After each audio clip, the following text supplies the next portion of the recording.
Joining me now, Congressman Keith Self from Texas's 3rd District. The congressman and Congressman Chip Roy as well, and others are growing the Sharia-Free America Caucus in Congress. Coincidentally, I ran into Senator now, soon to be probably Governor Tommy Tuberville this past weekend. And he was the Senate side of this equation, at least as far as the announcement and the press conference. But let's go to the caucus, its goals, its intended goals, and progress being made. Congressman, great to have you here. Thank you, David. Great to be with you. Well, let's talk. Sharia-Free America Caucus. Again, the numbers are growing, and it is represented across numerous states in the delegation. So tell us about it. What is what are the stated goals, and how to get this done?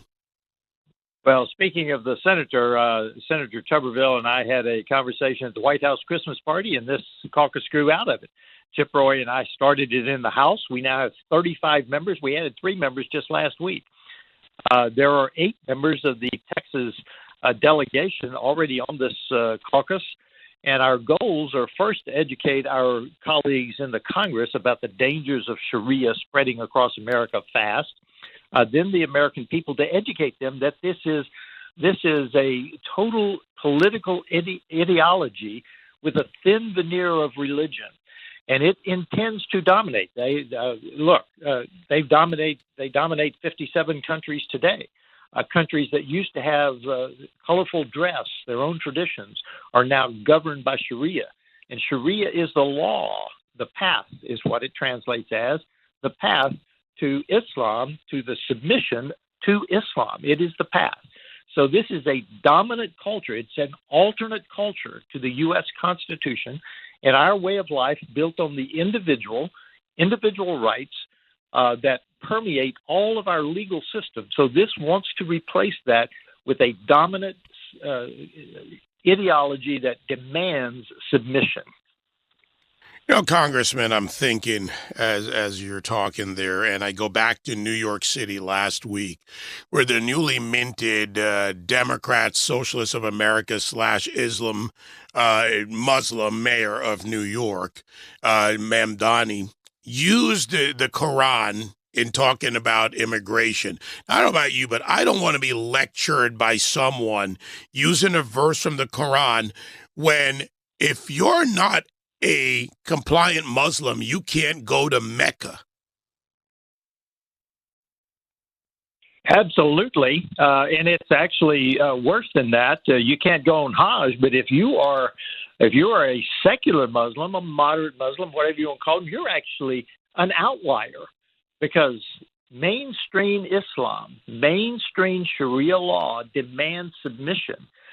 So if you're a so-called moderate or secular Muslim, you're under the same judgment and punishment of death that I am if I do not submit, if you do not submit. That's how draconian Sharia is. Submission is the goal.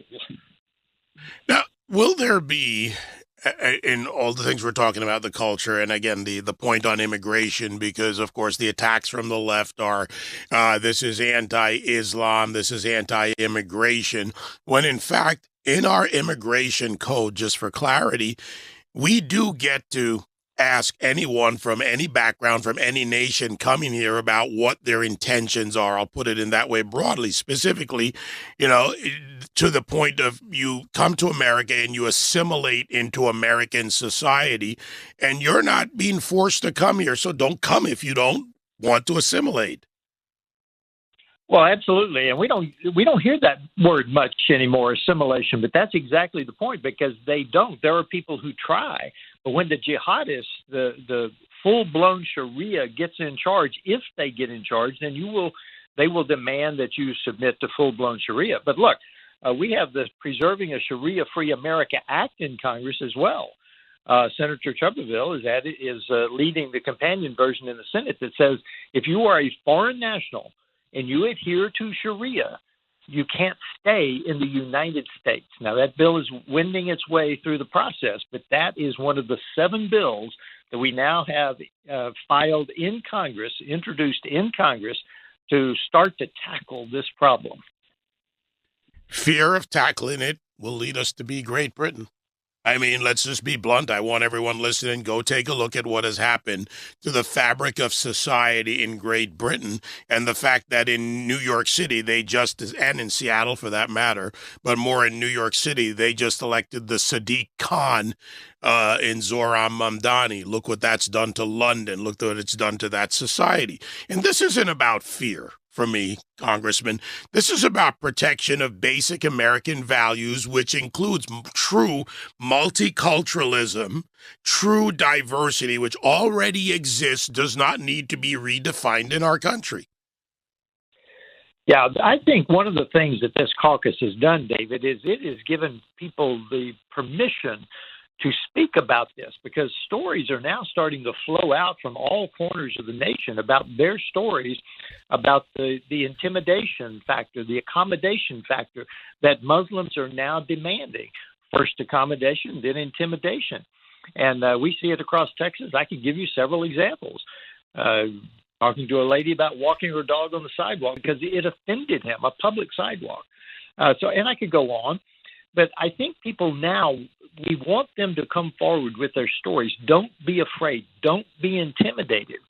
Let people know what's happening in your neighborhood, because we're going to need the citizens in this. Legislation will not fix this alone. So don't be intimidated. We've got to rise up as a people to protect our individual rights.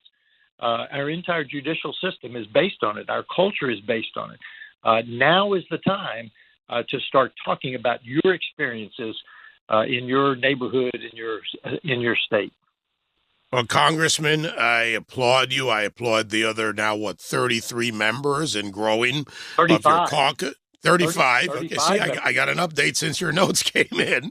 That's why I have you here. And this continues. This needs to grow because it's about values and not degrading American values. We are already, this frustrates so many Americans, Congressman.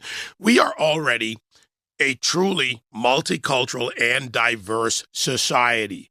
So don't you dare lecture America on diversity. We've got it. They're trying to use it to deconstruct our culture. They being whoever, the left, the alignment between the far left and the Islamists, the Sharia compliant, whatever they are. This isn't about real diversity for them. It's about control.